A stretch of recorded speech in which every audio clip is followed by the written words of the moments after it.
அப்பா திரும்பி போகும்போது பாப்பா வந்து அழுகணும். அதான் எண்ட் ஷாட்டு. பாப்பாட்ட வந்து இது மாரி அப்படின்னு சொல்லியாச்சு.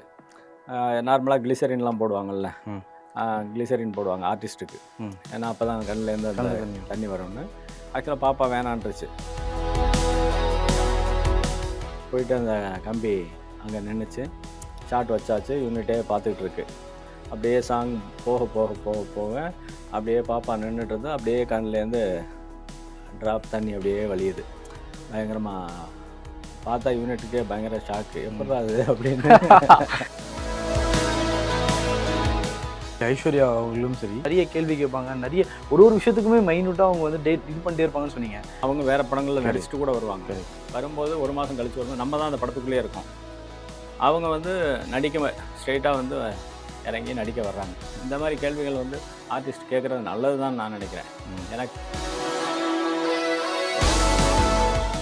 பார்ட் 2 படங்கள் எடுக்கிறதுல இருக்கிற ஸ்ட்ரகிள்ஸ் என்ன இருக்கு? அதுல பாசிட்டிவ் என்ன இருக்கு? ஃபஸ்ட்டு வந்து எங்களுக்கு பார்ட் 2 எடுக்கிற ஐடியா கிடையாது. நான் வந்து பார்ட் 1 முடிச்சுட்டு வேற படம் வேற கதை எழுத தான் போயிட்டேன். கட்டா குஸ்தி 1 பார்த்துட்டோம், 2 பார்த்துட்டோம், 3 and 4ன்னு ஒரு ஃப்ரான்ச்சைஸ் வர வாய்ப்புகள் இருக்கு அந்த படத்துல. இல்லை அதான் அதுக்கான கதை அமையும் போது கண்டிப்பாக பண்ணலாம். தமிழ் சினிமால நீங்க நான் இந்த இயக்குனரோட இன்ஸ்பிரேஷன்ல தான் நான் படம் பண்றேன். எனக்கு பாக்யராஜ் சார் ரொம்ப பிடிக்கும்.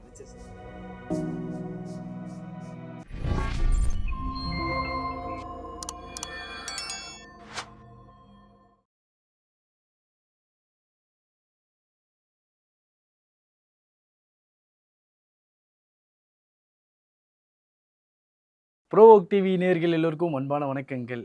ஸோ இன்னைக்கு நம்ம இன்டர்வியூவில் ஒரு முக்கியமான கெஸ்ட்டு. கிட்டத்தட்ட கட்டா குஸ்தி அப்படின்னு படம் பார்த்துருப்பீங்க. அதுவும் கட்டா குஸ்தி 2 ஒரு பார்ட் 2 அப்படின்னு ஒரு படம் பண்ணுறாங்க இல்லையா, அதில் ஹிட்டை கொடுத்துட்டு இப்போ ரொம்ப நிம்மதியாக ஹாப்பியாக சந்தோஷமாக சார் உட்காந்துருக்காரு. டிரெக்டர் சார் தான் வந்திருக்கோம். சார் வணக்கம் சார். வணக்கம். எப்படி இருக்கீங்க? நல்லா இருக்கேன். நீங்கள் நல்லா இருக்கீங்களா? Good sir. சார் எனக்கு ஒரே விஷயம் தான் சார், ரீசெண்டாக உங்கள் ஸ்பீச்சை பார்த்தேன் சார். அந்த ஸ்பீச்சிலேருந்தே தொடங்கலாம்னு நினைக்கிறேன். இதுலேயும் சரி, நீங்கள் சக்ஸஸ் மீட்லேயும் சரி, ஆடியோ லஞ்ச்லேயும் பேசின விஷயம் வந்து ரொம்ப ஓப்பனாக பேசுனீங்க சார். எல்லா விஷயத்தையும் அவ்வளோ ஓப்பனாக அவ்வளோ அழகாக வந்து சில விஷயம் சொல்லும் போது, என்னப்பா இவர் இந்த அளவுக்கு காமெடி ஸ்டாண்டப் காமெடிலாம் பண்ணுறாரு, அந்த அளவுக்கு இருந்துச்சு. அந்த விஷயம் வந்து படத்துலேயும் ரெப்ளிகாவாக இருந்தது. ஸோ எப்படி சார், நீங்கள் யூஸ்வலாகவே நீங்கள் நல்லா ஜாலியான ஆளா, இல்லை பேசுகிறதே சுருக்கி பேசுவீங்களா? இல்லை பேசுகிறது சுருக்கி தான் பேசுவேன். கொஞ்சம் நம்ம சர்க்கிளில் ஃப்ரெண்ட்ஸுக்கிட்ட கொஞ்சம் ஜாலியாக பேசுகிறது. படத்தோட hero Vishnu sir, heroine Aishwarya அவங்கக்கிட்ட எப்போவுமே ஜாலியாக தான் பேசுவேன். அவங்கள வந்து பேசும்போது கலாய்க்கிறது அப்படின்னு உண்டு ஸ்பாட்லேயே. அதனால் அந்த ஒரு ஜாலியில் அந்த ஒரு க்ளோஸ்னஸில் பேசுனது தான். மற்றபடி இன்டென்ஷனாக பேசலை. சார் இப்போது படம் நம்ம டைரக்டர்னு வச்சிங்களேன் சார், ஒரு சிலர்லாம் ரொம்ப சட்டில்டாக இருப்பாங்க சார், பேசிக்கவும் மாட்டாங்க, ரொம்ப ஸ்ட்ரைட்டாக இருப்பாங்க. ஆனா ஈனா ஈ மட்டும் பேசுவாங்க, எக்ஸ்ட்ராவே பேச மாட்டாங்கன்னு சொல்லி கேட்போம். நீங்கள் செட்டில் எப்படி இருப்பீங்க, ரியல் லைஃப்பில் எப்படி சார் இருப்பீங்க? செட்டில் எல்லார்ட்டையுமே எல்லா ஆர்டிஸ்ட்டையும் நல்லா பேசி தானே ஆகணும். எப்படின்னா நம்ம என்ன நினைக்கிறோமோ அதை சொல்லி தான் ஆகணும். எக்ஸ்பிளைன் பண்ணணும். முடிஞ்ச வரைக்கும் வந்து நம்ம இந்த மாதிரி வேணும் அப்படின்றத டீட்டெயிலாக எக்ஸ்பிளைன் பண்ணால் தான் அங்கேருந்து வரும். அதனால் செட்டில் எல்லார்ட்டையும் எல்லா ஆர்டிஸ்ட்டையும் வந்து நல்லா தான் பேசுகிறது பழகிறது. ஏன்னா டைரக்டர் என்ன நினைக்கிறாரு அப்படின்றது முதல்ல அவங்களுக்கு தெரியணும்ல. அதை தாண்டி டைரக்டர் கம்ஃபர்டபுளாக இருக்கணும். அப்போ தான் அவங்க நினைக்கிறத நம்மகிட்ட சொல்ல முடியும், கன்வே பண்ண முடியும். இப்படி பண்ணலாமா, அப்படி செய்யலாமா அப்படின்னு அவங்களும் ஆர்டிஸ்ட்டும் வந்து இன்புட் கொடுப்பாங்க. அதனால் எல்லா ஆர்டிஸ்ட்டையும் சரி, டெக்னீஷியன் எல்லாத்தையுமே வந்து நல்லா தான் பேசுகிறது பழகிறது. ஆமாம். ஓகே. இப்போது உங்கள் படத்தில் எப்படி ரெப்ளிகாவாக தெரியுதுன்னா காமெடி சென்ஸு சார் உங்கள்கிட்ட. நாங்கள் சிலுகார்பட்டிலையும் பார்த்துட்டோம், கட்டாக்குச்சிலையும் பார்த்துட்டோம், இப்போ 2லேயும் பார்த்துட்டோம்.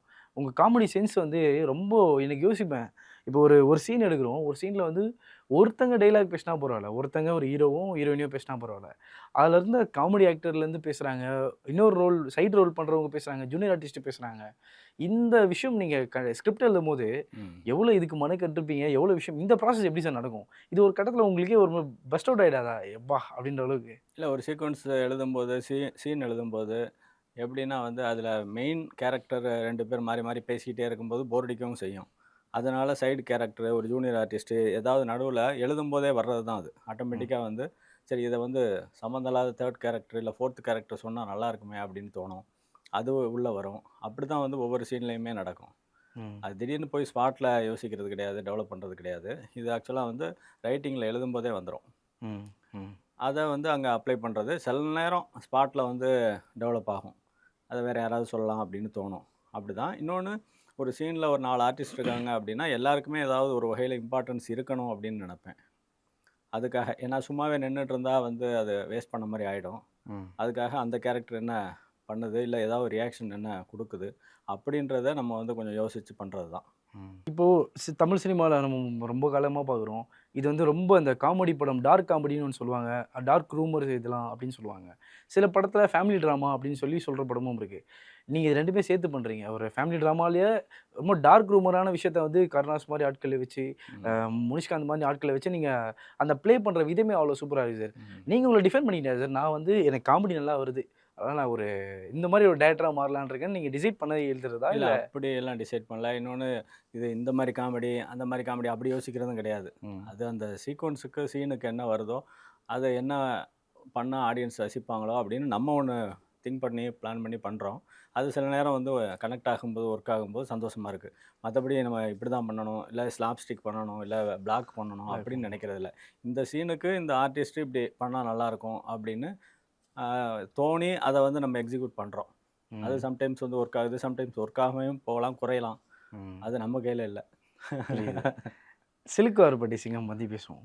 ஏன்னா, அந்த படத்துல வந்து எனக்கு எல்லாமே பிடிக்கும் சார். படம் பார்க்கும்போது கலர் கலர் தான் முக்கியமா நான் பார்க்கும்போது, ஒரு படம் உள்ள பார்க்குறோம்னா, போஸ்டர் எப்படி வேணா இருக்கலாம். படத்தோட டோன் எப்படி பண்ணியிருக்காங்கன்னு பார்த்தா, அவ்ளோ இதுவா இருக்கு சார். ம். பார்க்கறதுக்கு சந்தோஷமாவும், ரொம்ப ஹேப்பியா இருக்கும். கலர் அவ்ளோ இதுவா குடுத்துருப்பீங்க. இந்த ஒர்க் பண்ணும்போதும் சரி, சிலுக்குவார்பட்டிலயும் சரி, அதே சேம் தான். நெறைய ஆர்டிஸ்ட் இருப்பாங்க. ஒரு ஆமா. சைடு கருணாகரன் இருக்காருன்னா, இவரும் விஷ்ணு சாரும் வந்து ஒரு சைடு இது பண்ணிட்டு இருப்பாங்க. அந்த காம்போவையே நீங்க வந்து அத மெனக்கட்டு எழுதுறதுக்கான ஒரு ப்ராசஸ் ஒண்ணு இருக்கு. ம். அதுல ஹீரோயினுக்கு அவங்களுக்கும் ஒரு சீன் எழுதணும். இந்த விஷயம்லாம் இருக்குல்ல சார். அதுல நீங்க பட்ட அனுபவங்கள்லாம் எப்படி சார்? சிலுக்குவார்பட்டி சிங்கம் படத்துல. சிலுக்குவார்பட்டி சிங்கம். சிலுக்குவார்பட்டி சிங்கம் தான் என்னோட ஃபர்ஸ்ட் ஃபிலிமு. ம். ஆக்சுவலா நான் வேலன்னு வந்துட்டா வெள்ளைக்காரன் ஸ்டோரி பண்ணியிருந்தேன். அதில கோ ம். டைரக்டராவும் ஒர்க் பண்ணேன். ஒர்க் பண்ணி அத ப்ராசஸ் போயிட்டுருக்கும்போது, அங்க ஷூட்டிங் ஸ்பாட்ல விஷ்ணு சார் வந்து நம்ம ஒரு படம் பண்ணலாம் அப்படின்னு சொன்னாரு. சொல்லும்போது ஒரு நல்ல ஃபுல் லென்த் ஹியூமர் ஒண்ணு பண்ணலாம். இதே மாரி பண்ணி சொல்லுங்க அப்படின்னாரு. அதுக்கப்புறம் நான் சொன்ன கதை தான் சிலுக்குவார்பட்டி சிங்கம். ம். சிலுக்குவார்பட்டி சிங்கம் கதையிலேயே நெறைய கேரக்டர்ஸ்க்கான தேவை இருந்துச்சு. அது ஒரு பேட்டர்னாவே என்னன்னா வந்து வேற வேற லேயர் இருக்கும். அதில ஒவ்வொரு ஆர்டிஸ்ட் தேவைப்பட்டாங்க. ஆக்சுவலா ஒரு ஸ்டேஷன்னு எடுத்துக்கிட்டா, அதில வந்து ஹீரோ அந்த மாரி கான்ஸ்டபிளா இருப்பாரு. கூட ஒர்க் பண்ற கான்ஸ்டபிளா வந்து கருணாகரன் இருப்பாரு. அவங்களுக்கு மேல எஸ்ஐயா லிவிங்ஸ்டன் இருப்பாரு. இந்த மாரி ஒரு செட்டப்பு. ம். அப்புறம் லோக்கல்ல வந்து ஒரு ரவுடியா வந்து ஆனந்தராஜ் சார், அவர் கேங் இருக்கும். மெயின் ரவுடியா சாய் ரவி சாரு, அவர் கேங்கு இருக்கும். அந்த மாரி அவருக்கு ஒரு ஆர்டர் குடுப்பாரு மன்சூர் அலிகான். இப்போ இது இல்லாம ஹீரோயினோட ஃபேமிலி. இப்போ ஹீரோவோட பாட்டி வடிவுக்கரசி. இந்த செட்டப்பு இப்போ சாய் ரவி சாரோட கேங்ல யோகி பாபு இருப்பாரு. இப்படி எல்லா இடத்துலயுமே வந்து நமக்கு அங்க ஆர்டிஸ்ட் தேவைப்பட்டுச்சு. ம். அதனால ம். ம். எல்லாருக்குமே நம்ம வந்து ப்ராப்பரா வந்து ஒவ்வொருத்தவங்களுக்குமே வந்து ஒரு ம். கேரக்டர், ஒரு சீன் அப்படின்னு ப்ராப்பரா தேவைப்பட்டுச்சு. புரியுது. அது எல்லாம் கனெக்ட் பண்ற மாரியும் இருக்கணும். ம். அப்படி வந்து அது நல்லபடியா அமைஞ்சது அது. அது ம். கிளைமாக்ஸ்ல பார்த்தீங்க அப்படின்னா, எல்லாரும் வந்து எல்லாம் ஒரு இடத்துல அசெம்பிள் ஆவாங்க. அங்கேருந்து ஒரு கதை ஸ்டார்ட் ஆகும். அப்படி போணுச்சு. அது ம். ரொம்ப அவருக்கும் புடிச்சிருந்துச்சு விஷ்ணு சாருக்கு. ம். ஆக்சுவலா சிலுக்குவார்பட்டி சிங்கம் வந்து நாங்க ரிலீஸ் வந்து ஒரு 6, 7 படங்களோட ம். பண்ணோம். ம். அதனால அந்த டைம்ல வந்து தியேட்டர்ஸ் நம்ம கம்மியாயிடுச்சு. அதனால அந்த படத்தோட வசூல் குறைஞ்சது. இருந்தாலும் ம். அவருக்கு ரொம்ப புடிச்ச படம் விஷ்ணு சாருக்கு. சார் டிவிலலாம் நாங்க பயங்கரமா பார்த்துருக்கோம் சார். விஜய் ஆமாமா. டிவில பயங்கரமா இருக்கும். அதெல்லாம் ஆமா. பார்த்து ரசிச்ச படம் அது. அதுக்கப்புறம் டிவியில வரும்போது நல்ல ரீச் அது. அப்புறம் விஷ்ணு சாருக்கு வந்து என்னன்னா வந்து அந்த புடிச்சதுனால தான் அடுத்து இமிடியேட்டா வந்து கட்டாகுசி ஸ்டார்ட் பண்ண சொன்னாரு. கட்டாகுசி வந்து ஆக்சுவலா சிலுக்குவார்பட்டி சிங்கத்துக்கு முன்னாடியே அவருக்கு அந்த கதை சொல்லிட்டேன். ஓ! அதனால நீங்க உடனே கட்டாகுஸ்தி எழுத ஆரம்பிங்க. நம்ம ம். பண்ணலாம் அப்படின்னு சொல்லி கட்டாகுஸ்தி அப்படிதான் ஸ்டார்ட் பண்ணோம். இப்போ காமெடி ஆக்டர்ஸ்ன்னு சொல்லும்போது, இப்போ யோகி பாபு சார்லாம் சொல்றீங்க. சிலருக்கு நம்ம டயலாக் கம்மியா எழுதிருவோம். முனிஷ்காந்த் அவர்கள் இருக்காங்க. எழுதும்போது சில சீன்ஸ் வந்து சிலருக்கு வந்து ரொம்ப ஹையா எழுதும்போது, ஸ்பாட்ல டயலாக் மாத்தி எழுதுனதுலாம் உண்டா சார்? இப்போ சம்டைம்ஸ் ஐயோ! இதுல இவரு கம்மியா இருக்கா மாரி இருக்கே. கொஞ்சம் எக்ஸ்ட்ரா ஒரு டயலாக் போட்டா சூப்பரா இருக்குமேன்னு சொல்லி, ம். அந்த இடத்துல ஸ்பாட்ல நீங்க மாத்துனதெல்லாம் உண்டா? இல்ல வந்து எழுதுனது மட்டுமே இல்ல ஆர்டிஸ்ட் மேக்ஸிமம் பண்ணுவாங்களா? வந்து டயலாக் எழுதி கொண்டு போயிடுவேன். ம். டயலாக் எழுதி கொண்டு போயிடுறது. ஸ்பாட்ல வந்து ஒரு சில நேரம் வந்து இம்ப்ரூவ் பண்ணுவோம். எப்படின்னா வந்து ஏன்னா அந்த அந்த ஆர்டிஸ்ட் வந்து ஏதாவது ஒண்ணு சொல்லுவாங்க. இப்படி போட்டுக்கலாமா? இப்படி அப்படின்ற மாரி கேட்பாங்க. கேட்கும்போது அது நல்லா இருந்துச்சு அப்படின்னா எடுத்துக்குவேன். இல்ல அது நமக்கு வந்து தேவைப்படல அப்படின்னா, இல்ல இது போதும். இதே வச்சு பண்ணிறலாம் அப்படின்னு சொல்லி அது வந்து ஒரு டைரக்டருக்கும், ஆர்டிஸ்ட்டுக்குமான ஒரு புரிதல் தான். எனக்கு ஆக்சுவலா யோகி பாபு அண்ணன் வந்து நெறைய இன்புட் குடுப்பாரு. ஏதாவது டயலாக் அவர் ஃப்ளோவா பேசும்போதே அவருக்கு கவுண்டர் வரும். இப்போது சிலுக்குவார் படிச்சுங்கிறதுக்கப்புறம் கட்டாகுஸ்தி 2லையும் நமக்கு அந்த கிளைமாக்ஸில் ம். வந்து பண்ணியிருந்தாங்க. கரெக்ட். அவர் பேசும்போதே கவுண்டர் டயலாக் வந்து விழும். அதில் நான் எது நல்லா இருக்கோ அதை எடுத்து வச்சுக்கிருவேன். ம். அந்த மாதிரி எல்லாத்தையும் வைக்க முடியாது. அதுக்கு நமக்கு டைமும் பத்தாது, இருக்காது. அதனால் அதில் வந்து ஏதாவது பிக் பண்ணி இது நல்லா இருக்குண்ணே, இதை வச்சுக்கலாம், இதை எப்படி வச்சுக்கலாம் அப்படிமே அவரும் வந்து ஓகே பண்ணலாம் அப்படின்னு சொல்லிட்டு இன்ட்ரெஸ்ட்டாக வருவார். என் கூட ஒர்க் பண்ணுறது எப்போவுமே அவருக்கு ரொம்ப ஹாப்பியாக இருக்கும். அதனால தான் வந்து இந்த பார்ட் 2 கிளைமாக்ஸில் வந்து நடிச்சு கொடுத்தாரு. ம். அதே மாதிரி கருணா சாரும் அப்படிதான். கருணா சார் வந்து அவர் நிறைய டயலாக் போட மாட்டார். ஏதாவது 1, 2 போடுவார். நறுக்குன்னு இருக்கும், கரெக்டாக இருக்கும் கருணா சார். ம். முனிஷ்காந்த் சாரும் வந்து நிறைய ஒவ்வொரு சீன்லேயும் முனிஷ்காந்த் சாரையும் கருணா சார்லாம் வந்து ஒரு சைடு காமெடியாவும் ஆ பண்ணுவாரு. சீரியஸான ரோலுக்காகவும் அவர் கரெக்ட்டா ஆமாம், ஆமாம், டயலாக் ஆமாம். பேசிருவாரு. கருணா சார் அப்படிதான். கருணா சாரை நான் மீட் பண்ணும்போதே சொன்னேன். என்னென்னா ஆக்சுவலாக வந்து இப்போ மணிவண்ணன் சார் மாதிரி ஒரு ஆர்டிஸ்ட் இல்லை. அவர் தான் வந்து ஒரு வில்லன் கேரக்டர் ப்ளஸ் ஹியூமர் எல்லாமே பண்ணக்கூடிய ஒரு ஆர்டிஸ்ட்டு. அது இல்லை. இப்போ நீங்கள் அது மாதிரி பண்ணுவீங்க. எது பண்ணாலும் நீங்கள் பண்ணால் ஆடியன்ஸ் ரசிப்பாங்க. அது மாதிரி நீங்கள் வந்து பண்ணுங்கள். நிறைய மறுபடியும் வந்து படத்தில் நடிக்க ஆரம்பிங்கன்னு அப்போவே அவர்கிட்ட சொன்னேன், கருணா சார்கிட்ட. ம். அதுக்கப்புறம் ஆக்சுவலாக அண்ணன் நிறைய படங்கள் நடிக்க ஆரம்பித்தார். ம். இப்போவும் கருணாசன் நடிக்க இந்த படத்துலேயும் காமெடி ரொம்ப எல்லாருக்கும் பிடிச்சிருக்கு. ரொம்ப நாள் கழித்து வந்து நம்ம படத்தில் காமெடி அவர் பண்ணும்போது ரொம்ப ரசிக்கிறாங்க. ம். ரொம்ப ஸ்பான்டனியஸ் ஆக்டர் அவர். Correct sir. ஒவ்வொரு டேக் போனாலும் ஒன்று பண்ணுவார். அது பாட்டுக்கு வந்து ரொம்ப பிளான் பண்ணிலாம் பண்ண மாட்டார். மைண்டில் ஒன்று வச்சுட்டு பர்ஃபார்மன்ஸ் பண்ணுவார். அது சூப்பராக வரும். நல்ல டைலாக் டெலிவரியாக இருக்கட்டும், பாடி லாங்குவேஜாக இருக்கட்டும், எல்லாமே சூப்பராக பண்ணுவார் அவர். சார் இப்போ இவங்கெல்லாம் வச்சு எடுக்கிறத தாண்டி ஒரு குட்டி குழந்தைய வச்சு நீங்கள் எடுத்தீங்களே சார், அங்கே தான் சார் உங்களுக்கு ஆட் ஸ்டாப்னு சொல்லணும். ஏன்னா ஜானா பாபாவை சொல்கிறேன், சோஷியல் மீடியாவிலேருந்து சரி, ஆடியோ லான்ச்லேருந்து சரி, சக்ஸஸ் மீட்லேருந்து சரி, அவங்க சொல்கிறதும் பேசுகிறதும் அவ்வளோ அழகாக இருக்குது. ரொம்ப தெளிவாக பேசுகிறாங்க. அப்போ நீங்கள் அவங்கள வச்சு ஸ்பாட்டில் வேலை வாங்கும்போது அவங்களுக்கே சொல்லுவாங்க போல, சார் இது ரிலேட் பண்ணலாம் சார், இது போட வேணாம் சார் சொல்லி உங்களுக்கே அவங்க வந்து பயங்கர சொல்லி எனக்கு நிறைய கொடுப்பாங்க. ஐடியாஸ் பாப்பா கொடுக்கும். எப்படி சார் அவங்கள வச்சு எப்படி சார் நீங்கள் பிளான் பண்ணி? ஆக்சுவலாக இப்போது இந்த படம் எழுதும்போதே குழந்தைய மையமாக வச்சு அப்படின்ற மாதிரி தான் கதை எழுத ஆரம்பிச்சது. அதனால் குழந்தை கேரக்டர் யார் ரொம்ப முக்கியமாக அந்த குழந்தை ப்ளே பண்ணுது, அதை ரொம்ப கரெக்டாக கண்டுபிடிக்கணும் அப்படின்னு பிகினிங்லேருந்தே ரொம்ப மெனக்கட்டோம். அப்போது கேள்விப்பட்டோம் இந்த மாதிரி பேபி ஜான் ஹிந்தியில் ஒரு பாப்பா நடிச்சிருக்கு, அது தமிழ் பாப்பா தான் அப்படின்னு சொல்லி, அதுக்கப்புறம் கான்டாக்ட் நம்பரை பிடிச்சி வர சொன்னோம். ஒரு நாள் அவங்க அப்பாவோட ஆஃபீஸ் வந்துச்சு பாப்பா. பார்த்தோன்னே எனக்கு ரொம்ப பிடிச்சி போச்சு. ரொம்ப க்யூட்டாக அதோட எக்ஸ்ப்ரெஷன்ஸு, அது பேச்சு எல்லாமே வந்து அவ்வளோ அழகாக இருந்துச்சு. அது நம்ம சொல்கிறத கேட்குறது, புரிஞ்சுக்கிறது, ரியாக்ட் பண்ணுறதுன்னு சூப்பராக இருந்துச்சு. சரி இந்த குழந்தைய தான் வச்சு பண்ணணும் அப்படின்னு முடிவு பண்ணிட்டேன்.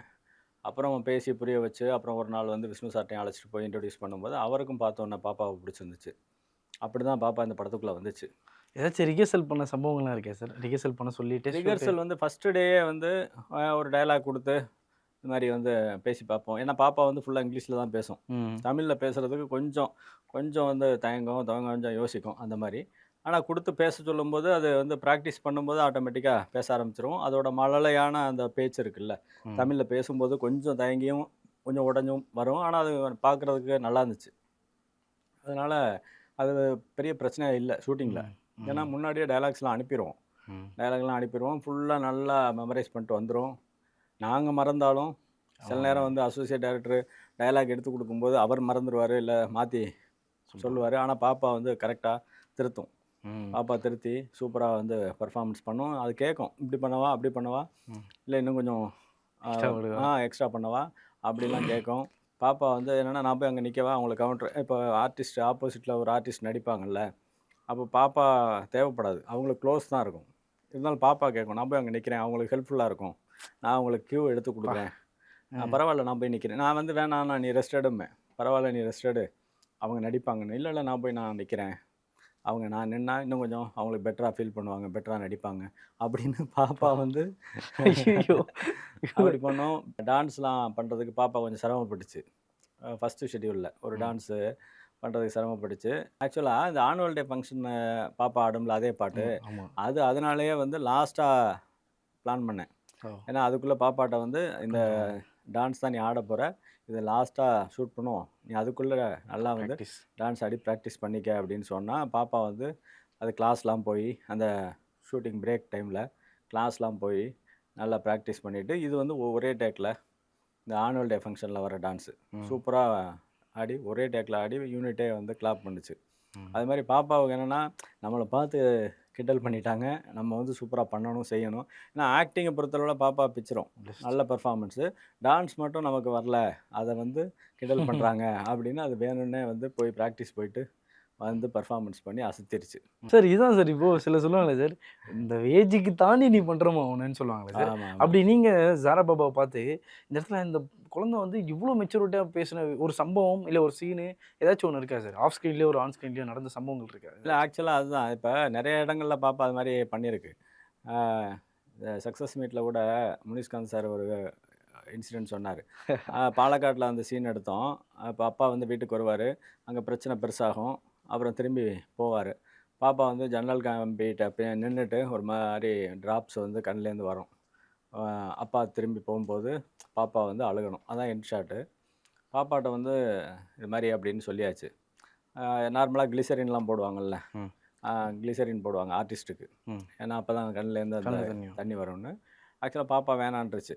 ஓ! பாப்பா வேணான்னு சொல்லிட்டு, ஆ அவங்க அம்மா ஸ்பாட்ல இருந்தாங்க. அவங்க அம்மாட்ட வந்து ஒரு சாங் ஒண்ணு ஒரு ப்ளே பண்ண சொல்லுச்சு. ஒரு இங்கிலீஷ் சாங் ஒண்ணு. ஓ!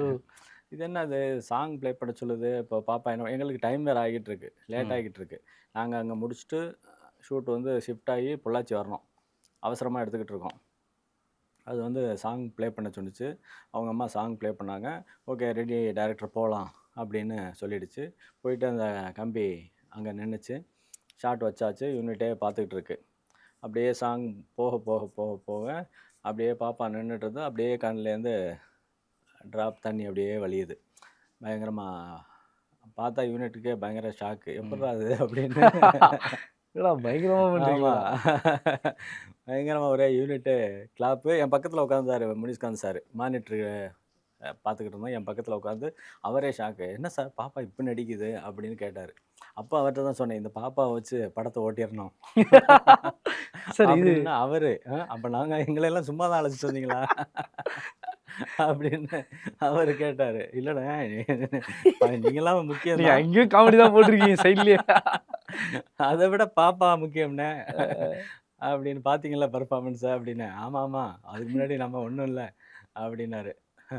அதாவது பாப்பா நெறைய இடங்கள்ல பெர்ஃபார்மன்ஸ் சூப்பரா பண்ணுச்சு. நல்ல விஷயம். அது படமா இன்னைக்கு பார்க்கும்போது ஏன்னா சில டைம் வந்து என்னன்னா, சின்ன குழந்தைங்க நடிக்கிறப்ப வந்து ஆடியன்ஸுக்கு ரொம்ப நேரம் நடிக்கும்போதோ, டயலாக் பேசும்போதோ, ஆடியன்ஸ் கொஞ்சம் வந்து டயர்ட் ஆவாங்க, இரிட்டேட் ஆவாங்க. ஏன்னா கரெக்ட். வயசுக்கு மீறி கரெக்ட். நடிக்குது, பேசுதுன்னு சொல்லுவாங்கல்ல. அந்த மாரி கரெக்ட். வந்துரக்கூடாது அப்படின்றதுல நான் கொஞ்சம் கவனமா இருந்தேன். ஃபைன் டியூன் பண்ணி ஆ ஜாஸ்தி ஆயிடக்கூடாது. கொஞ்சம் வே மீட்டரு கொஞ்சம் போனாலும் ஓவரா பண்ற மாரி ஆயிடும். ம். அதுல கரெக்ட். கொஞ்சம் கேர்ஃபுல்லா இருந்தோம். அது வந்துரக்கூடாதுன்னு. அதேமாரி ஐஸ்வர்யா அவர்களும் சரி, கிட்டத்தட்ட அவங்க முதல் பார்ட்லயும் உங்க கூட ஒர்க் பண்றாங்க. செகண்ட் பார்ட்லயும் ஒர்க் பண்றாங்கன்னா, ஒரு காலகட்டம் எடுத்துக்குது. இப்போ ஒரு இந்த 2 வருஷம், 1 வருஷம்ன்ற ம். காலகட்டம் எடுத்துக்குது. அதுக்கேத்த மாரி சேம் அவங்க அந்த ஹேர் ஸ்டைல்லேருந்து பாடியே வந்து நீங்க ஸ்டேஜ்ல சொல்லும்போது கூட, பாடிய கொஞ்சம் இது பண்ணணும் அப்படின்னு சொல்லியிருக்கீங்க. ஆனா, ம். அவங்க நெறைய நீங்க ஸ்டேஜ்ல சொல்லும்போது நெறைய கேள்வி கேட்பாங்க. நெறைய ஒரு ஒரு விஷயத்துக்குமே மைன்யூட்டா அவங்க வந்து இது பண்ணிட்டே இருப்பாங்கன்னு சொன்னீங்க. ஒரு கிரியேட்டரா ஒரு சைடு உங்களுக்கு வேற தாட்ஸ் கூட இருக்கலாம். ஆனா, ஒரு இடத்துல இந்த படத்துல இவங்க தான் ஒரு முக்கியமான கதாபாத்திரம்ன்னும்போது, அவங்களுக்காகவும் நம்ம சில விஷயத்த அவங்க கூட பேசி டிஸ்கஸ் பண்ணி, நீங்க தாங்க ஒரு முக்கியமான விஷயம்னு சொல்லி, இந்த ஒரு ரேம்போ இருக்குல்ல சார், ம். அந்த ரேம்போ அ ஐஸ்வர்யா அவங்க கூட எப்படி இருந்துச்சு? அவங்க கேள்வி கேட்கறது எனக்கு ஆக்சுவலா இப்ப எனக்கு கேரக்டர் பத்தி ஒரு தெளிவு அ வரவும் ஜாஸ்தியாகும். இப்ப என்னன்னா கேள்விகள் வந்து ஆக்சுவலா விஷ்ணு சாரும் கேட்பாரு, ஐஸ்வர்யாவும் கேட்பாங்க. ம். ஏன்னா ஒரு ஹீரோவா, ஹீரோயினா படத்துல நடிக்கும்போது அந்த கேரக்டர் ஓகே இந்த சீன்ல என்ன பண்ணுது? என்ன செய்யுது? ஏன் இந்த டயலாக் இப்படி பேசணும்? ஏன் இப்படி பெர்ஃபார்மன்ஸ் பண்ணணும்? இப்படி மாத்தக்கூடாதா?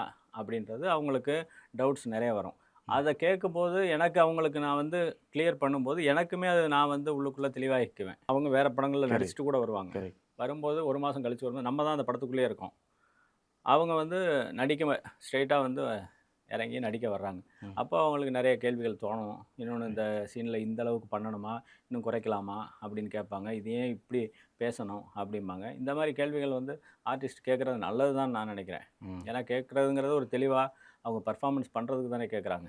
கரெக்ட். அத நான் பாசிட்டிவா தான் எடுத்துக்கிறது. ம். நான் அங்க ஆடியோ லான்ச்ல பேசினது ஜாலிக்காக. ஜாலியா பேசுனீங்க. Correct, correct. ஸோ, இப்போ ஒரு விஷயத்த பத்தி பேசுவோம். கார் புடிச்சிருக்கா? கார ஓட்டுனீங்களா? கார் எவ்வளோ சந்தோஷம் ஃபேமிலியோட அ ஆமா, எல்லாரையும் கூப்பிட்டுட்டு வெளியலாம் போனீங்களா? ஆமா. இல்ல என்ன ஃபீல்? ஆ எப்படி இருக்கு உங்களுக்கு? கார் புடிச்சிருக்கு. ம். ஆமா. சார் வந்து சொன்னாரு. அப்பவே சொன்னாரு. இது மாரி உங்களுக்கு ஃபேமிலி கார் வந்து நான் வந்து பெரிய காரா வாங்கி தர்றேன் அப்படின்னு சொன்னாரு. சொல்லிட்டு ஹைப்ரிட் வாங்கி கொடுத்தாரு. கார் பிடிச்சிருக்கு, சந்தோஷம். கார் வாங்கி கொடுத்தது. ம். Okay, okay. என்ன மாடல் சார் அது? அதான் இன்னும் ஹை கிராஸ் ஹைப்ரிட். சார் இப்போ அதான் சார் சக்ஸஸ் இப்போ வந்து நம்ம ஒரு இந்த விஷயத்த பத்தி பேசலாம் சார். ஏன்னா, நாங்க நெறைய தமிழ் சினிமா நெறைய பார்க்குறோம். இந்த பார்ட் 2 ரஜினி சாரே சொல்லியிருப்பாரு. ம். ஒரு படத்துடைய பார்ட் 2 எடுக்கிறோம்னா, "எதுக்குப்பா? ஏன்பா?" அப்படின்னு சொல்லி வேணாம். அது பாஷானா பாஷா தான். படையப்பானா படையப்பா தான். அதுலேருந்து நீங்க வெளிய வரக்கூடாது. நம்மளுக்கு பிடிக்கோ பிடிக்காதுன்னு சொல்லி ரஜினி சார் செம்மையா ஒரு மேட்டர் ஒண்ணு சொல்லியிருப்பாரு. அது ஒரு சைடு அக்செப்ட் பண்ண மாரியும் இருந்துச்சு. பார்ட் 2 எடுத்தாலும், எடுக்கிற கதைக்களம் தெளிவா இருந்துச்சுன்னா, ஹிட் பயங்கரமா அடிச்சிரும். ம். டைரக்டருக்கும் கார் கிடைச்சிரும், ஹீரோக்கும் கார் கிடைச்சிரும்னு சொல்லி நீங்க ஒரு விஷயத்த ப்ரூவ் பண்ணிட்டீங்க சார். இல்ல அது இந்த பார்ட் 2 படங்கள் எடுக்கிறதுல இருக்கிற ஸ்ட்ரகிள்ஸ் என்ன இருக்கு? ஆமா. அதுல பாசிட்டிவ் என்ன இருக்கு? அத பத்தி பேசலாம். இல்ல பார்ட் 2 என்னன்னா ஒரு எக்ஸ்பெக்டேஷன் இருக்கும். அதனால தான் பார்ட் 2 எடுக்கணும்னு ஆசைப்படுறது. ஏன்னா ஆல்ரெடி பார்ட் 1 வந்து மக்கள்ட்ட ரீச் ஆயிடுது, ஹிட் ஆயிடுது. ஆட்டோமேட்டிக்கா பார்ட் 2க்கு வந்து ஒரு எக்ஸ்பெக்டேஷன்ஸ் வந்துருது. அதனால எல்லாரும் பார்ட் 2 அப்படின்னு ஆசைப்படுறோம். ஆனா ஃபர்ஸ்ட்டு வந்து எங்களுக்கு பார்ட் 2 எடுக்கிற ஐடியா கிடையாது. நான் வந்து பார்ட் 1 முடிச்சுட்டு வேற படம், வேற கதை எழுத தான் போயிட்டேன். கொஞ்ச நாள் கழிச்சு விஷ்ணு சார் தான் கூப்பிட்டு பார்ட் 2 பண்ணலாமா அப்படின்னு கேட்டாரு. நான் அப்பவும் அவர்ட்ட என்ன சொன்னேன்னா, பார்ட் 1ல தான் கதை முடிஞ்சிருச்சே, பார்ட் 2 எப்படி? அப்படின்னேன். இல்ல யோசிச்சு பாருங்க, கதை இருந்தா பண்ணலாம் அப்படின்ற மாரி சொன்னாரு. சரின்னு அதுக்கப்புறம் நான் யோசிக்கும்போது தான் எனக்கு என்னன்னா, பார்ட் 1 வந்து ஓப்பன் எண்டா தான் முடிச்சிருந்தோம். ம். அதில என்னன்னா, ஹீரோயினுக்கு ப்ராமிஸ் பண்ணுவான். இந்த மாரி குழந்தை மேல சத்தியம், உன்னை வந்து பெரிய சாம்பியன் ஆக்குவேன் அப்படின்னு ப்ராமிஸ் பண்ணுவான். எண்ட்ல வந்து ஒரு ஷாட் வச்சிருந்தோம். கேலரியில உட்காந்து அந்த குழந்தையோட ஹீரோ என்கரேஜ் பண்ணுவான். ஹீரோயின் வந்து விளையாண்டுட்டு இருப்பா. ம். இப்படி முடிச்சிருப்போம் அந்த படத்துல. அதனால சரி, அதையே வந்து பார்ட் 2வா எடுத்தா என்ன அப்படின்னு தோணுச்சு. இப்போ வந்து அவன் என்னவா இருக்கான்? ம். குழந்தை என்ன ஏஜ், என்ன படிக்குது? இப்போ வந்து அவன் சாம்பியன் ஆக்குனானா இல்லையா? சாம்பியன் ஆக்கும்போது அந்த ப்ராசஸ்ல என்ன ஸ்ட்ரகிள் வந்துச்சு? ம். அதில 2 பேருக்கு என்ன பிரச்சனை வந்துச்சு? அதனால எப்படி பிரிஞ்சாங்க? பிரிஞ்சவங்க அப்புறம் எப்படி ஒண்ணு சேர்ந்தாங்க? இப்படி ஒரு கதை பண்ணலாம். ம். அப்படின்ற மாரி தோணுச்சு. தோணும்போது என்னன்னா, ப்ளஸ் வந்து அந்த குழந்தை இப்போ படிச்சுக்கிட்டு இருக்கா. ம். குழந்தை படிச்சுக்கிட்டு இருக்கா. இப்போ குழந்தையோட அந்த பேரண்டிங் இப்போ ஒவ்வொரு வீட்லயுமே குழந்தைய வளர்க்குறது, ஒரு அப்பா, அம்மாவுக்கு ஒரு பிரச்சனை 2 பேருக்குள்ளேயுமே நெறைய கான்ஃப்ளிக்ட் வருது. குழந்தைய இப்படி வளர்க்கணும், இல்ல இப்படி வளர்க்க கூடாது அப்படின்ற மாரி. அதையும் வந்து ஒரு கதைக்களமா வச்சுக்கிட்டு நம்ம ப்ளே பண்ணுவோம் அப்படின்னு ஒரு நம்பிக்கை வந்துச்சு. ம். அதுக்கப்புறம் தான் வந்து பார்ட் 2ங்கிறத எழுத ஆரம்பிச்சோம். நீங்க சொன்ன மாரி நான் அவர்ட்டயே சொன்னேன். என்னன்னா, நம்ம பேருக்காக பார்ட் 2ன்ற பண்ணக்கூடாது சார். ஏன்னா பார்ட் 1 எல்லாருக்கும் புடிச்சிருக்கு. கரெக்ட். நாளைக்கு பார்ட் 2 எடுத்து அதையும் கெடுத்துறக்கூடாது அப்படின்னு சொல்லி, அவர் இல்ல, இல்ல நீங்க கதை எழுதுங்க. நல்லா இருந்துச்சு அப்படின்னா, அதுக்கப்புறம் நம்ம அனௌன்ஸ் பண்ணுவோம். இல்லன்னா நம்ம வேற கதை ஏதாவது பண்ணிக்கலாம் அப்படின்னு தான் அவர் சொன்னாரு. அப்புறம் ஒரு 6 மாசம் உட்காந்து நான் கதை எழுதினேன். எழுதி அவர்ட்ட சொன்னேன். அவருக்கும் ரொம்ப புடிச்சிருந்துச்சு. அப்புறம் தான் அது வந்து ப்ராப்பரா அனௌன்ஸ் பண்ணி ஷூட்டிங்கே போனோம். கட்டா குஸ்தி 1 பார்த்துட்டோம். 2 பார்த்துட்டோம். 3 அண்ட் 4ன்னு ஒரு ஃப்ரான்சைஸ் வர வாய்ப்புகள் இருக்கு அந்த படத்துல. இல்ல அதான் அதுக்கான கதை அமையும்போது கண்டிப்பா பண்ணலாம். ஆக்சுவலா நாங்க தியேட்டர் விசிட் வந்து நெறைய ஊருக்கு போனோம். போம்போது இந்த பார்ட் 2 பார்த்துட்டு இமிடியேட்டாவே அங்க நெறைய ஆடியன்ஸ் கேட்டாங்க, ரசிகர்கள் கேட்டாங்க. பார்ட் 3 பண்ணுங்க. பார்ட் 3 எப்போ பண்ணுவீங்க? அப்படிலாம் கேட்டாங்க. அது கேட்கறதுக்கு சந்தோஷமா இருந்துச்சு. பார்ட் 3க்கான கதை அமையும்போது கண்டிப்பா வந்து நானும் விஷ்ணு சாரும் கண்டிப்பா சேர்ந்து பார்ட் 3 பண்ணுவோம். சார் இன்னொரு விஷயம் என்ன சார், இப்போ விஷ்ணு சார சொல்லலாம் சார். ஏன்னா நீங்க கிட்டத்தட்ட வேலையின் வெற்றி தான் வெள்ளைக்காரன் படத்துல அங்க அசோசியேட்டா இருக்கீங்க. அதுக்கப்புறம் கிட்டத்தட்ட 3, 4 படம் பண்ணிட்டீங்க அவரோட. ம். இந்த ப்ராசஸ் இருக்குல்ல சார், ஒரு ஹீரோ முன்னாடி இப்போ விஷ்ணு சார வந்து பார்த்தோம். முன்னாடி ஒரு விஷயம் நெறைய கான்ட்ரோவர்சியான சில விஷயம்லாம் போயிட்டு இருந்துச்சு. இப்போ ரீசென்ட்டா அந்த இன்டர்வியூல பார்க்குறோம், அவரு தன்னை வந்து ஓப்பனா எல்லா இன்டர்வியூலயும் சொல்றத பார்க்குறோம். ஆனா ம். இதுதான் என் லைஃப்ல இவ்வளோ தான் ப்ளஸ் இருக்கு, இவ்வளோ மைனஸ் இருக்கு, இந்த சண்டைகள் இருக்கு, எனக்கு நெறைய அநியாயங்கள் நடந்திருக்கு, அக்கிரமம் ம். நடந்திருக்குன்னு சொல்லி ஓப்பனா சில விஷயத்த சொல்றதும், ம். பேசுறதும் பார்க்குறோம். நீங்க இத்தன வருஷம் அவரோட டிராவல் பண்ணியிருக்கீங்க. ம். ஸோ அவர பத்தி நெறைய நெகட்டிவாவும், பாசிட்டிவாவும் நெறைய விஷயம் இருந்தாலும், ஒரு ஃப்ரெண்டாவோ சரி, ஒரு ம். டைரக்டராவோ சரி, அவரோட டிராவல் பண்ணியிருக்கீங்க இத்தன ம். வருஷமா. ம். அவரு எப்படி சார்? அவரோட நீங்க ரேம்ப் எப்படி சார் இருந்துச்சு அவரு? எனக்கு ரொம்ப அவர் ஆக்சுவலா ப்ரொடியூசரு, ஹீரோங்கிறத தாண்டி எனக்கு நல்ல ஃப்ரெண்டு தான் அவரு. அப்பயிலேருந்தே அவர் அப்படிதான் என்ட்ட பேசுவாரு, பழகுவாரு. வேலானந்தா வெள்ளைக்காரன் நான் வந்து ஒர்க் பண்ணும்போது, அதிலேருந்தே அப்படிதான் பழகுவாரு, பேசுவாரு. நானும் அப்படிதான் பார்ப்பேன் அவர. படமாவும் ஒர்க் பண்ணும்போது ஒரு கோ டைரக்டர் மாரி தான் வந்து அவர நான் வந்து பார்க்குறது. ஏன்னா, ம். கதையில கதை ஒண்ணு பண்ணும்போது, செய்யும்போது அவர்ட்ட நான் சொல்லுவேன். இந்த மாரி அப்படின்னு சொல்லுவேன். அவரும் வந்து அத நெறைய ஐடியாஸ் குடுப்பாரு. இது நல்லாயிருக்கு. இது கொஞ்சம் மாத்திக்கலாம். இப்படிலாம் சொல்லுவாரு. அந்த மாரி தான் அவரு. ஹார்ட் ஒர்க் பண்ணக்கூடிய ஆளு. ரொம்ப 24 ஹவர்ஸும் சினிமா, சினிமா அப்படின்னு சினிமாவ நோக்கியே, வெற்றிய நோக்கியே ஓடக்கூடிய ஆளு. கடைசி வரைக்கும் விட்டுற மாட்டாரு. போதும் இது போதும் அப்படின்னு நெனச்சிட மாட்டாரு. அதில் என்ன பெட்டராக பண்ணணும், பெஸ்ட்டாக பண்ணணும், கொண்டு வரணும் அப்படின்னு நிறைய மெனக்கெடுவார். அது எனக்கு ரொம்ப பிடிக்கும் அவருக்கு, அவர்கிட்ட. இப்போ நீங்கள் விஷ்ணு சாரோட படம் பண்ணும்போது எல்லாமே ஃபேமிலி ட்ராமா, காமெடி அந்த மாதிரியே பண்ணுறீங்க.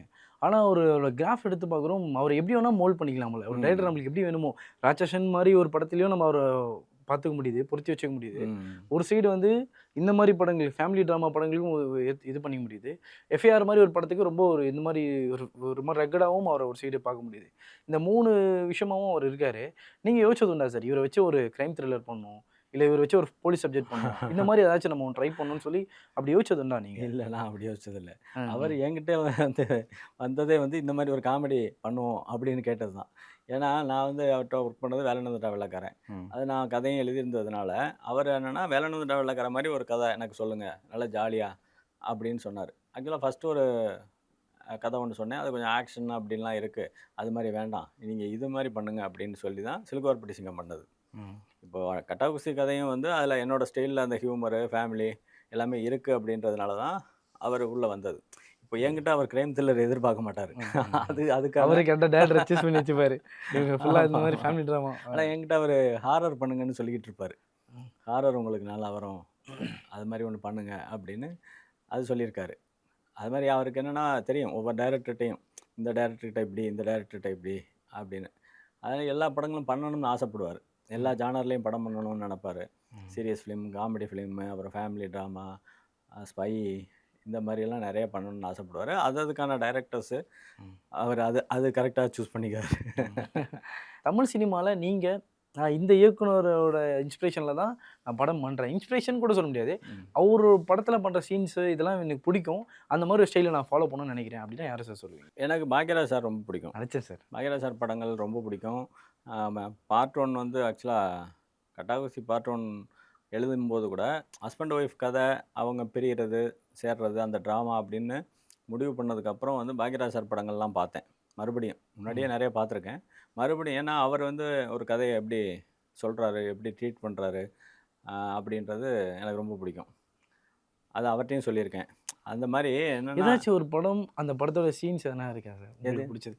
பாக்யராஜ் சார் படத்துலேயே அவர் ஏதாச்சும் ஒரு சீன், ஒரு 2லாம் கிடையாது.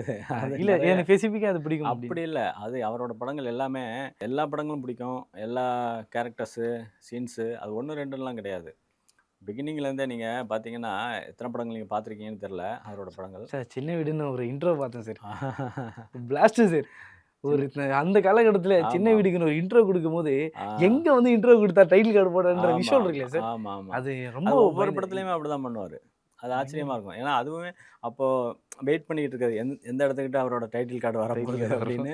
அது தேட்டரே அந்த இடம் வந்து பயங்கர பிளாஸ்ட்டாக இருக்கும். அந்த மாதிரி இடத்துல தான் போடுவார். அதனால் ஒரு படம் 2 படம்லாம் கிடையாது. அவர் படங்கள் எல்லாமே கிளாசிக் தான். எல்லா கேரக்டர்ஸு, சீன்ஸு, அது மாதிரிலாம் பண்ண முடியாது. அது மாதிரி ஆசைப்படுறது நம்ம. அந்த மாதிரி இது மாதிரி வந்து பார்த்துட்டு சூப்பராக இருக்கே, இது மாதிரி ஒன்று பண்ணலாமே, செய்யலாமே அப்படின்னு நம்ம நினச்சி அதில் 10% வந்தாலே பெருசு. சார் இந்த ரேம்போ உருவாகும் போது இப்போ நீங்கள் படம் இத்தனை படம் பண்ணிட்டீங்க, சக்ஸஸ் முடிஞ்சு அடுத்த படம் நம்ம இவங்களோட தான் பண்ணணும், இல்லை அந்த இந்த டேரக்டரோட தான், ஐ மீன் இந்த ஆக்டரோட தான் பண்ணணும், இல்லை இவங்களோட தான் பண்ணணும்னு சொல்லி இப்பயே பேசி வச்சுப்பீங்களா, இல்லை ஸ்பேஸ் எடுத்துறதுக்கப்புறம் இந்த மாதிரி? அது அப்படியெல்லாம் நம்ம பேசுறது கிடையாது. அது அமையிறது தான், ஒவ்வொருத்தருக்கும் அமையிறது தான். நமக்கு என்னென்னா அந்த நேரத்தில் நம்ம என்ன மாதிரி கதை வச்சுருக்கிறோம், என்ன மாதிரி ஆர்டிஸ்ட்டு, நமக்கு டேட் இருக்குது அப்படின்றத பொறுத்து தான் அது நடக்கும். சில பேர் வெயிட் பண்ணி பண்ணுவாங்க. ஆமாம், அது ஒவ்வொருத்தரும் அவங்களோட அவைலபிலிட்டி, அவங்களோட இதை பொறுத்தது. அதை சொல்ல முடியாது அப்படின்னு. புரியுது சார். இவங்களோட தான் பண்ணுவேன், அவங்களோட தான். ஒரு சிலர் அதை வெயிட் பண்ணி அடிப்பாங்க. இப்போ நான் அப்படி நினைக்கிறது இல்லை. இன்னொன்று, எனக்கு அடுத்தடுத்த விஷ்ணு சாரோட அமைஞ்சது எல்லா படமும். ஆமாம், இப்போ அடுத்து வந்து சரி ஒரு வெளியில் ஒரு படம் பண்ணிவிட்டு அப்புறம் பண்ணிக்கலாம் அப்படின்னு ஒரு பிளான் பண்ணியிருக்கேன். யார் கூட சார் பண்ண போகிறீங்க? இல்லை, இப்போது தான் கென் கூட பண்ணலாம் அப்படின்னு ஒரு பேச்சுவார்த்தை போகுது. தேங்க்யூ ஸோ மச் உங்கள் நேரத்துக்கு. கண்டிப்பாக கட்டாகுஸ்தி 2வோட சக்ஸஸ் வந்து எல்லா இடமும் இப்போ வரைக்கும் தேட்டரில் ஓடிட்டுருக்கு. நாங்கள் பார்த்துட்டு தான் இருக்கோம், சக்ஸஸ் அனுபவிச்சுட்டு தான் இருக்கும். நீங்களும் அதை அனுபவிச்சு காரில் ஜாலியாக ஃபேமிலியோடு நீங்கள் சந்தோஷமாக இருக்கணும். உங்கள் நேரத்துக்கு ரொம்ப நன்றி sir. Thank you so much. Thank you.